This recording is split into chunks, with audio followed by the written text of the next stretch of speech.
Assalamualaikum warahmatullahi wabarakatuh.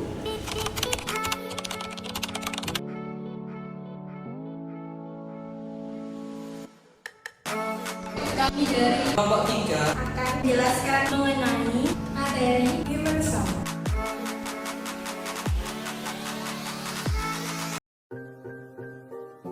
Saya Roy Kotul Fatia Ramdhani dengan NIM 090402216061. Biografi dari Riemann. Sir Friedrich Bernhard Riemann adalah seorang matematikawan yang berkebangsaan Jerman yang membuat kontribusi yang tidak ada habisnya untuk analisis, teori bilangan, dan geometri diferensial. Riemann yang mempunyai nama panjang Georg Friedrich Bernhard Riemann lahir pada tanggal 17 September pada tahun 1826 di Friesland. Friesland sendiri merupakan sebuah desa yang terletak di dekat Danneberg di Kerajaan Hanover yang sekarang dikenal sebagai Republik Federal.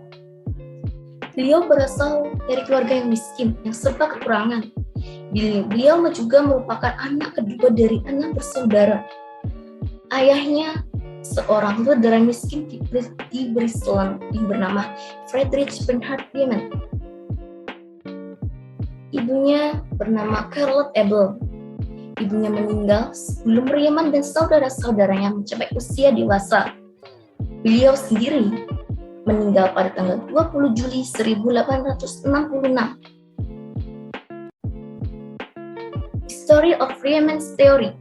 Sekitar tahun 1670, ilmuwan bernama Newton dan Leibniz mengembangkan teorema fundamental, yaitu mengenai antiderivatif atau turunan. Kemudian Cauchy mengembangkan teori tersebut dan berhasil meneliti tentang integral dari fungsi kontinu. Pada tahun 1854, Bernhard Riemann ini mulai memperluas definisi yang digunakan oleh Cauchy, dan Riemann pun mengadakan penelitian-penelitian tentang integral fungsi diskontinu.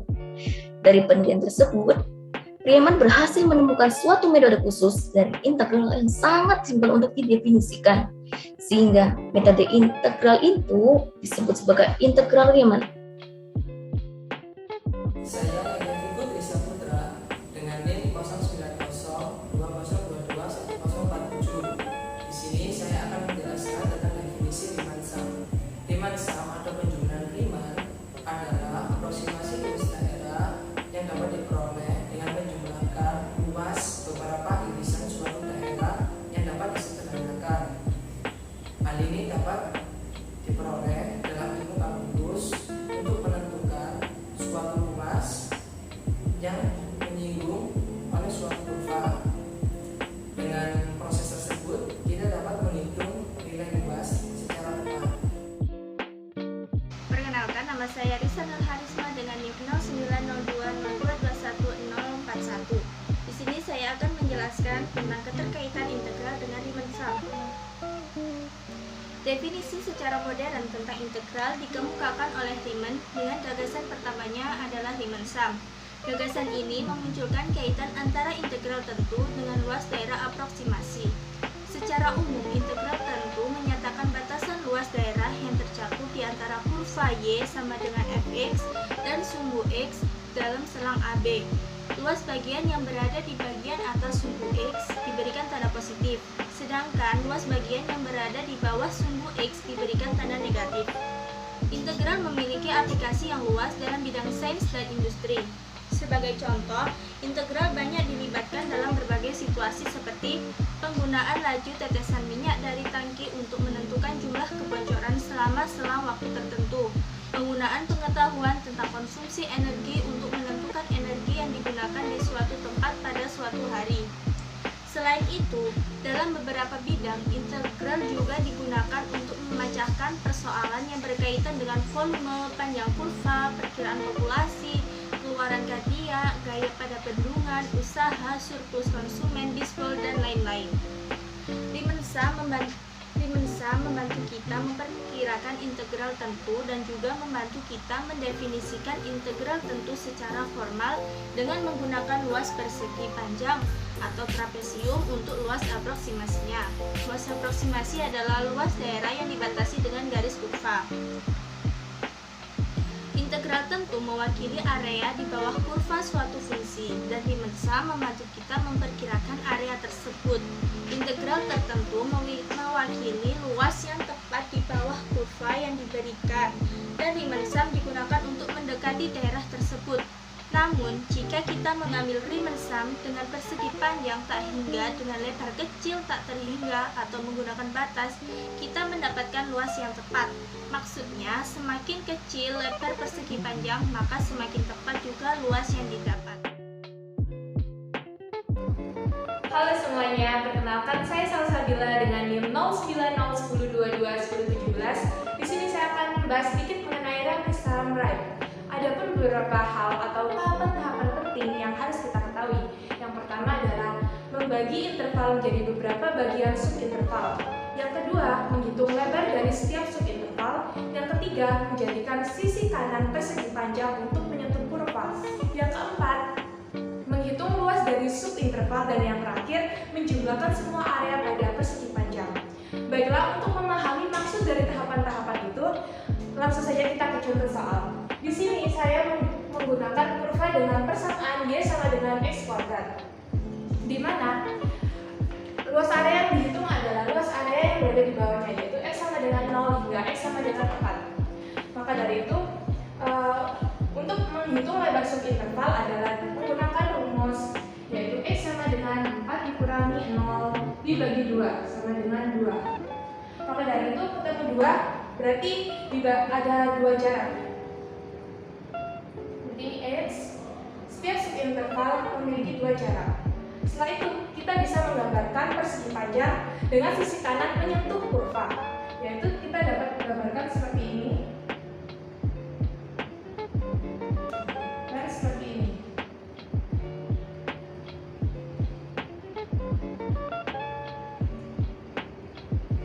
Nah, setelah didapatkan gambar seperti ini, kita menghitung luas subinterval. Luas subinterval yaitu kita bisa tuliskan sebagai berikut: 2 kuadrat, yaitu 2 kali 4 sama dengan 8. Ini untuk luas yang sebelah sini, dan luas yang kedua yaitu 4 kuadrat sama dengan 2 dikali 16, yaitu 32.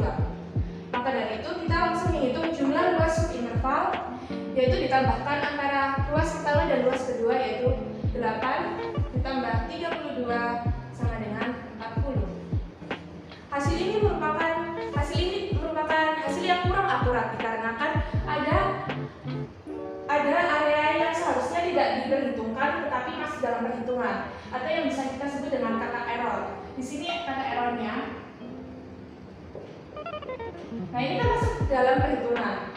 Nah, kita ingin meminimalisirkan terjadinya error ini, kita bisa melakukan percobaan yang kedua. Pada percobaan kedua ini, kita akan membagi subinterval menjadi 4 bagian, yaitu dengan tujuan untuk memperkecil terjadinya error yang terjadi pada percobaan pertama.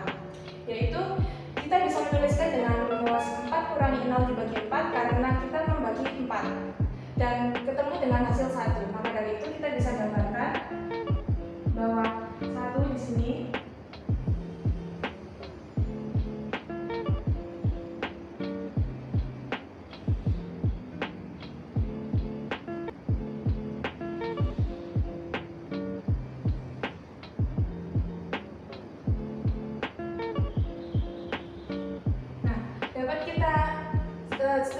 berdasarkan gambar ini, kita juga bisa menghitung luas dari subinterval, yaitu dengan menggunakan rumus 1 dalam kurung 1 kuadrat yaitu 1, 1 2 kuadrat yaitu 2, 1 3 kuadrat sama dengan 9, dan 1 4 kuadrat sama dengan 16. Maksudnya dalam kurung ini adalah hasil dari yang sebelah sini, dan yang dalam awal ini merupakan lebar dari subinterval.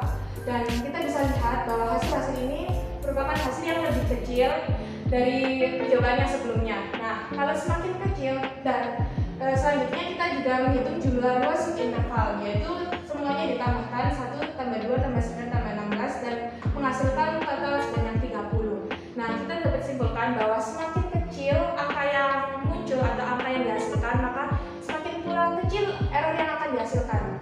Ini error yang ditampilkan berbeda dengan sebelumnya yang errornya terlihat lebih besar. Maka dari itu, untuk memperkecil error, kita juga harus bisa mempersempit angka dari subinterval. Saya Yudhita Yutasari dengan NIM 09040210. Di sini saya akan menjelaskan tentang middle Riemann sum atau yang disebut dengan jumlah Riemann tengah, yaitu apabila sisi atas masing-masing persegi pajak memotong kurva. Jadi seperti ini. Ini akan memotong kurva pada bagian atas dan bagian bawah. Nah, itu yang disebut dengan middle Riemann sum atau jumlah Riemann tengah. Setelah kita tahu bahwa ini adalah middle Riemann sum, kita bisa mencari delta X-nya. Nah, rumus delta X-nya adalah B dikurangi A dan dibagi dengan N. N ini adalah banyaknya X atau banyaknya persegi panjang yang akan kita cari. Setelah kita tahu delta X, maka kita bisa mencari titik aktifnya. Nah, titik pertama yaitu X0 di sini. Maka rumusnya adalah A ditambah dengan ini 0 dan dikali dengan delta X. Maka kita bisa simpulkan untuk Xn rumusnya adalah A ditambah N dikali delta X. Ini adalah rumus titik partisi. Selanjutnya yaitu kita bisa mencari luas yang subinterval dengan interval yang pertama adalah X0 hingga X1. Maka rumusnya adalah luas persegi 1 sama dengan F X0 ditambah X1 dibagi 2 dan dikali dengan delta X. Maka kita bisa simpulkan rumusnya adalah Xn dikurangi 1, Xn sama dengan luas persegi panjang N, yaitu F Xn min 1 ditambah Xn dibagi 2 lalu dikali dengan delta X. Selanjutnya yaitu kita akan mencari luas area sebenarnya. Nah, untuk luas area sebenarnya kita bisa menggunakan ini. Rumus adalah N untuk lim L dan N adalah pendekali tak terhingga. Maka kita bisa simpulkan rumusnya. Lim N pendekali tak terhingga dengan sigma N untuk I sama dengan 1. F Xi min 1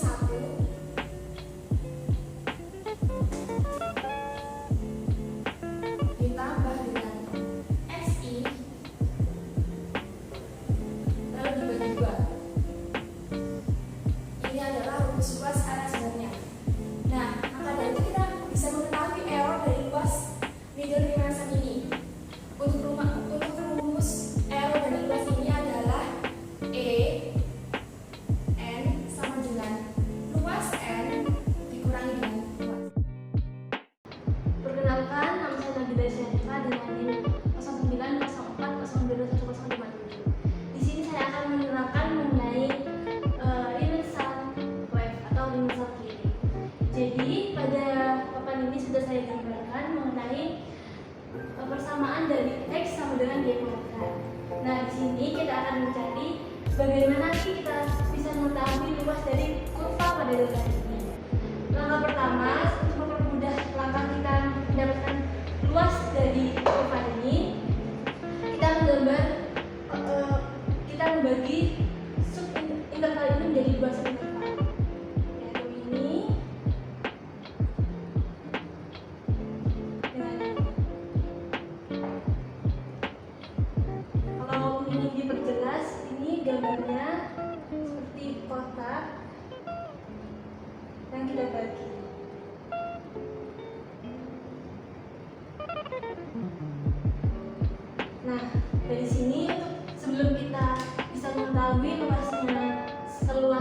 maka kita harus tahu dulu lebar dari setiap subinterval. Baik, dari perhitungan ini bisa kita ketahui lebarnya yaitu sama dengan 4 min 0 per 4 per 2 sama dengan 2. Ini adalah lebar.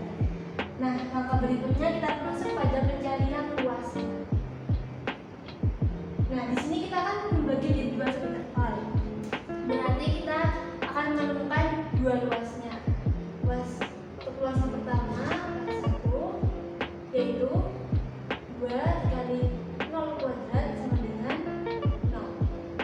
Luas kedua sama dengan 2 dikali 2 kuadrat sama dengan 2 dikali 4 sama dengan 8. Jadi total luasnya, luas keseluruhan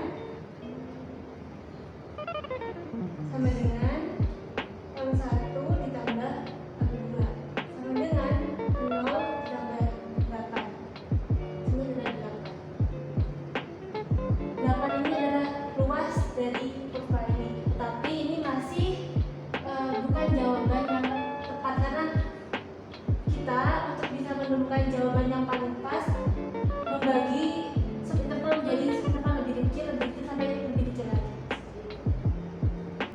Baik, kita melanjutkan dengan cara berikutnya. Sebenarnya caranya sama, tetapi untuk mencapai nilai luas yang paling dekat dengan nilai sebenarnya, kita membagi lagi subinterval menjadi lebih kecil.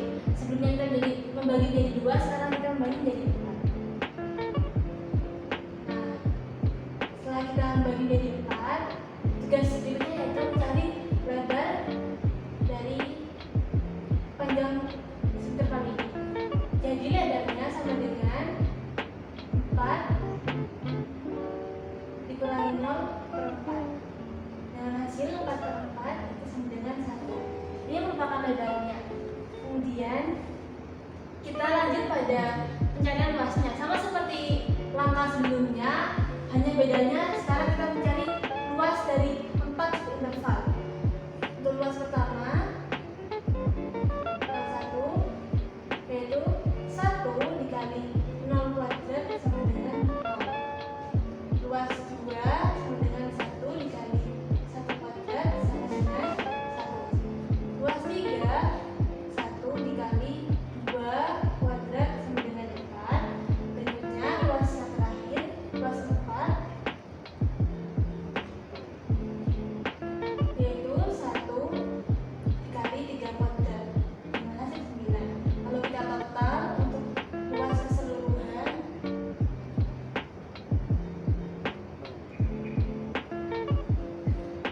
dengan luas total yaitu 14. Nah, sedikit penjelasan mengapa dari hasil di langkah kedua ini mempunyai nilai yang lebih daripada hasil dari penghitungan sebelumnya. Karena apa? Karena kita memiliki cara di mana kita mengurangi dari nilai-nilai yang tidak terpakai. Nah, kalau kita melihat dari gambar ini, kita bisa tahu bahwa masih ada tempat, yaitu pada saat ini tempat yang belum terhitung secara sempurna. Jadi semakin kecil kita membagi interval ini menjadi subinterval yang lebih kecil lagi, maka akan semakin dekat dengan nilai sesungguhnya. Jadi semakin kecil akan semakin besar hasilnya, semakin mendekati hasil sebenarnya. Jadi ini adalah hasilnya jika kita memakai 4 subinterval dan seterusnya. Terima kasih. Saya Felicia Francisca dengan NIM 0904022162. Di sini saya menjelaskan tentang contoh soal integral tentu Riemann sum. Kenapa Riemann sum? Dan ini soal pertama. Ini kan diturunkan dulu 4-nya. 4 per dipangkat 3. Pangkat 3-nya diturunkan plus 1. Nah, X-nya juga ditambah 1. Ini dengan batas min 1 sampai 2.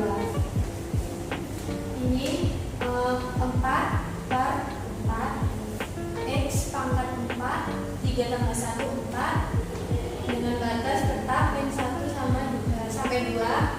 Nah di sini kan 4 bagi 4 itu 1. Jadi langsung ditulis ini x pangkat 4 dengan batas min 1 sampai dengan 2. Nah ini x ini diganti dengan 2 pangkat 4 dikurangi min 1, x nya diganti dengan min 1 pangkat 4. Nah 2 pangkat 4 16 dikurangi min 1 pangkat 4 1, jadi hasilnya 15 untuk soal yang pertama. Nah sekarang kita masuk soal yang kedua.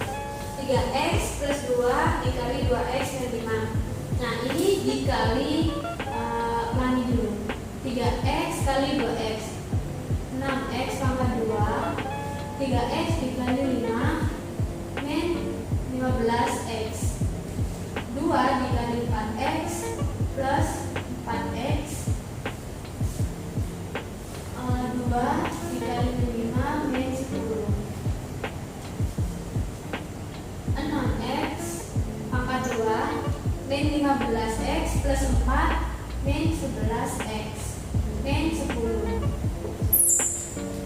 Nah di sini 6 turun 2 plus 1 x, 2 plus 1. Jangan lupa ini selalu ditambah plus 1 min 11 per, nah ini kan pangkat 1, jadi 1 plus 1 x nya sama 1 plus 1 min 10 dengan batas min 1 sampai 3. Nah 6 ini kan 2 plus 1 3 kan, jadi 6 per 3 jadi 2 x, 2 plus 1 3 minus ini 11 per 2 x pangkat 2 minus 10, batasnya jangan lupa min 1 sampai 3. Nah dari sini x nya kita ganti dengan 3 pangkat 3 minus 11 per 2, x nya kita ganti 3 pangkat 2 min 10. Nah ini minus. Sekarang x nya kita ganti dengan min 1, jadi 2 min 1 pangkat 3 min 11 per 2, x nya diganti min 1 pangkat 2 min 10. Nah untuk itu ini 10 nya kita kan nggak ada x nya ya, kita kasih x, jadi ini 10 dikali dengan 3. Nah ini juga 10 dikali min 1. Nah kita hitung, ini 2 dikali 3 pangkat 3 27 minus 11 per 2, 3 pangkat 2 9 minus 30 minus 2 di min 1 pangkat 3 itu minus 1 min 11 per 2 min 1 pangkat 2 hasilnya 1 ya. Ini min 10 dikali min 1 min 10, min sama min jadi plus 10. Oke, terus ini 2 dikali 27 54 minus ini min 99 per 99 per 2 min 30 minus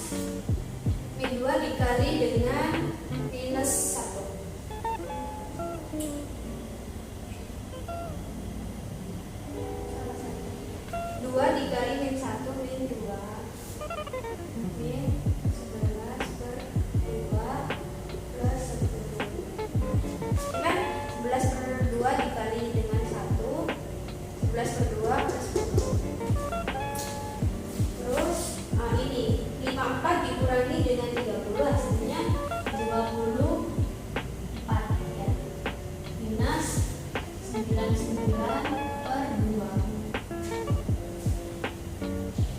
Ini dikurangi